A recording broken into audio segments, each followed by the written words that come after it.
اتفاق ایسا ہوا کہ جو کچھ زاد راہ جمع کی ہو وہ ختم ہو گئے. تجویز یہ ہوا کہ صبح ایک آدمی جائے گا، وہ محنت کرے گا اور وہ کما کے لائے گا، وہ سارے مل کے کھائیں گے. ٹھیک. محمد ابن اسحاق ابن خزیمہ کا نام قرہ نکلا. انہوں نے جانے سے پہلے صبح 2 رکعت نفل پڑھے.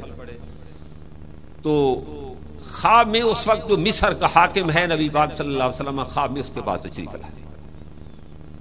میں عرض کرنے لگا ہوں کہ اللہ اور اس کے رسول کی کتنی نظر ہوتی ہے، آپ دنیا کو چھوڑ دیجیے. حضور صلی اللہ علیہ وسلم نے اس حاکم کو فرمایا کہ دیکھو اس نام کے 4 میرے علم دین کے خادم اس وقت ضرورت مند ہیں. اس حاکم نے فوری طور پر آدمی بھیجا اور ان 4 کی خدمت میں بہت سارا نذرانہ پیش کیا. تو میں عرض کرنے لگا ہوں کہ اللہ اور اس کے رسول صلی اللہ علیہ وسلم کی علم دین پڑھنے والوں کے اوپر خصوصی نظر کرم ہوتی ہے. ہماری کتابیں بھری پڑی ہیں، آپ بڑے خوش قسمت لوگ ہیں جن کو اللہ کریم نے علم دین پڑھنے کی توفیق عنایت فرمائی. بھائی حدیث میں فرمایا من یرد اللہ بہ خیرا یفقہہ فی الدین. اللہ کریم جس آدمی سے بھلائی کا ارادہ فرما لیتے ہیں اس کو دین کا فہم عنایت فرما دیتے ہیں. بھائی اللہ نے آپ سے بھلائی کا ارادہ فرما لی، اس سے بڑھ کے اور کیا چیز ہو سکتی ہے؟ من یرد اللہ بہ خیرا یفقہہ فی الدین.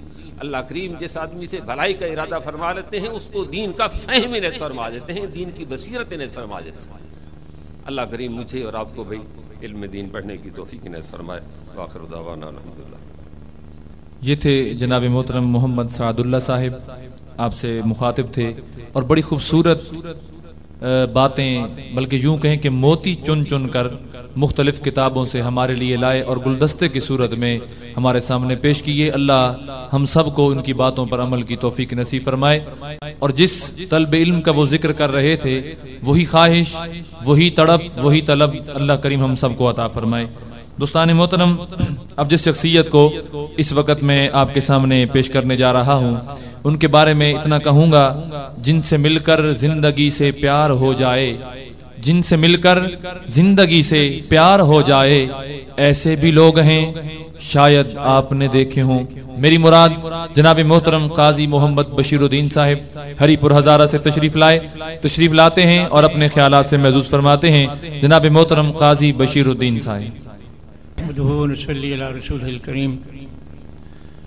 نہایت واجب التعظیم حضرت قبلہ سواد صاحب،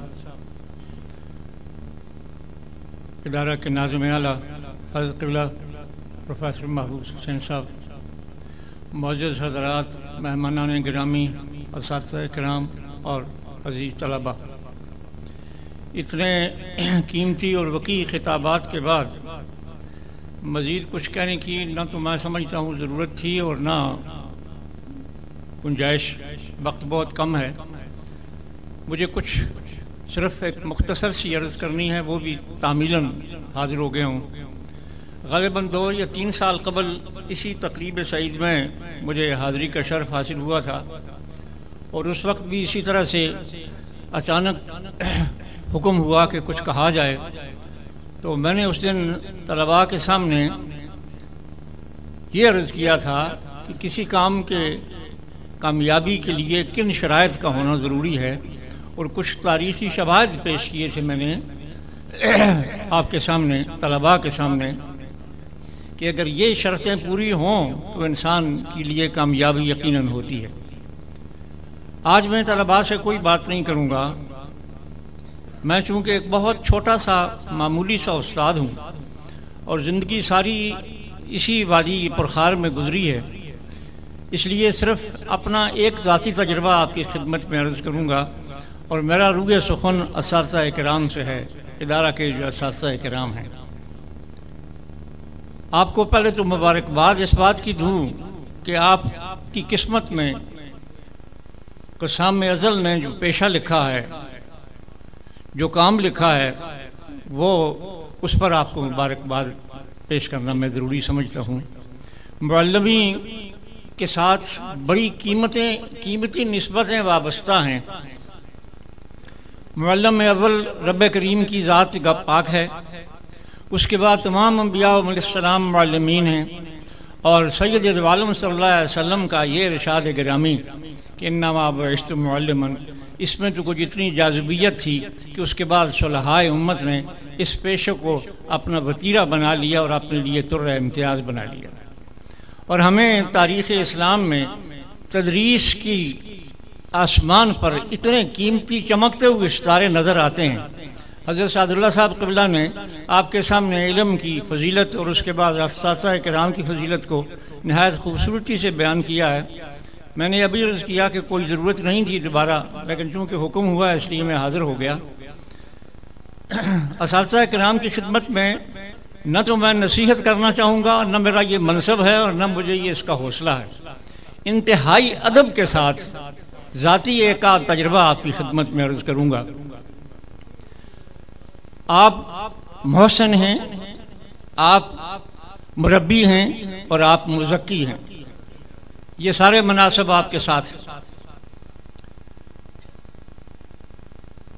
استاد نمونہ ہے طلباء کے سامنے، اور نفسیات والے یہ کہتے ہیں کہ استاد کی نقل طالب علم کرتا ہے.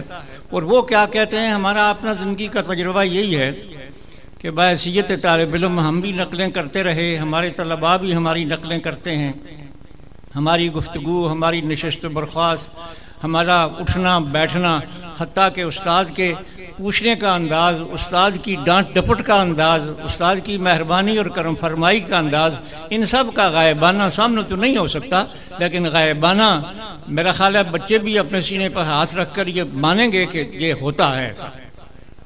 اور نفسیات والے یہ کہتے ہیں کہ یہ تقلید جو ہے یہ اس کی دو قسمیں ہیں، ایک شعوری ہے اور ایک لاشعوری ہے.